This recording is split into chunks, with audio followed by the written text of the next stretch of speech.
राजू अपने पत्नी अनामिका के साथ हाथ में दो बड़े झोले लिए हुए खुशी खुशी जा रहा था। आज मैं बहुत खुश हूँ। आज हम मालामाल हो जाएंगे। हमारी मसालों की फसल तैयार हो गई। मुझे काफ़ी महीनों से इस दिन का इंतज़ार था और देखो आज वो दिन आ ही गया। भाग्यवान, इस बार हमारे मसालों की फसल बहुत लाजवाब हुई है। कितनी खुशबू आ रही थी मसालों की फसल से, क्या बताऊं।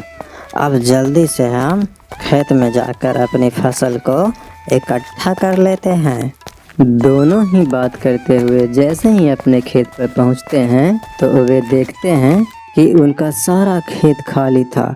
खेत में ना कोई फसल थी और ना कोई मसाले। यह देखकर दोनों के होश उड़ जाते हैं। भाग्यवान, ये हमारे मसाले की फसल कहाँ गई?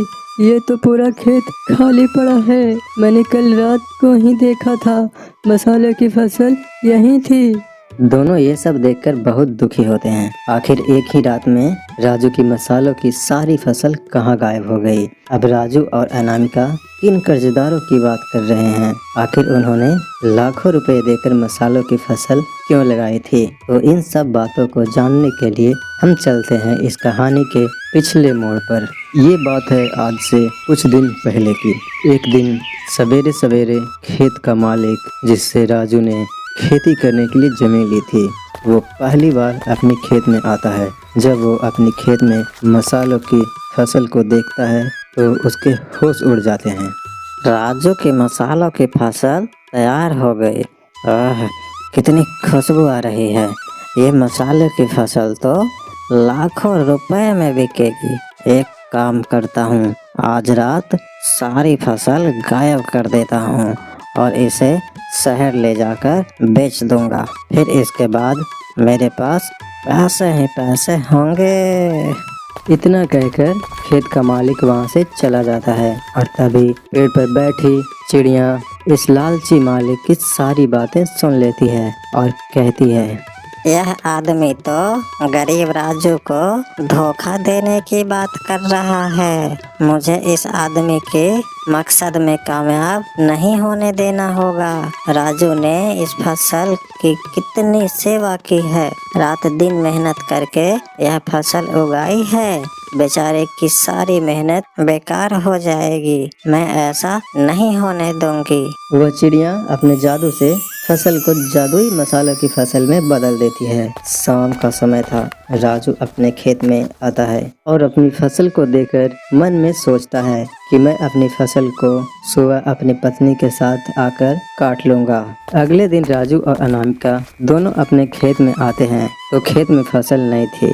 यह देखकर दोनों रोने लगते हैं और दोनों खेत के मालिक के घर जाते हैं। खेत का मालिक घर में नहीं था।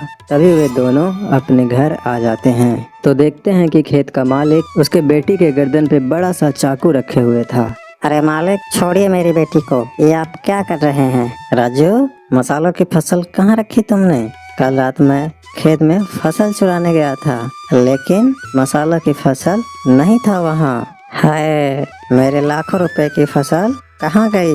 बता, नहीं तो तेरी बेटी का गला काट दूंगा। मालिक, वो फसल मैंने नहीं काटी। लगता है वो फसल किसी ने चुरा ली। तूने वो फसल नहीं काटा तो क्या गायब हो गई? क्या बकवास कर रहे हो? मेरी बात कान खोल कर सुन लो। आज रात तक मेरे पैसे मिल जाने चाहिए। इतना कहकर मालिक उसके घर से चला जाता है। तभी वहाँ पर फसल लेकर चिड़िया आ जाती है। चिड़िया को देखकर अनामिका और राजू घबरा जाते हैं। डरो नहीं, मैं एक जादुई चिड़िया हूँ और तुम्हारी मदद करने आई हूँ। वह लालची इंसान तुम्हारी फसल को चुराना चाहता था, इसीलिए उससे बचाने के लिए कल रात को फसल मैंने ही गायब की थी। अब तुम दोनों इस फसल को लेकर इस गांव से दूर चले जाओ। और यह जादुई फसल है, यह फसल कभी खत्म नहीं होगा। तुम जितना चाहोगे उतना तुम्हें मिलेगा। इस तरह तुम्हारी गरीबी भी दूर हो जाएगी। यह सुनकर दोनों खुश हो जाते हैं और चिड़िया का धन्यवाद करते हैं और राजू उस फसल को लेकर शहर आ जाता है और फिर उस मसाले को बेच कर अमीर बन जाता है।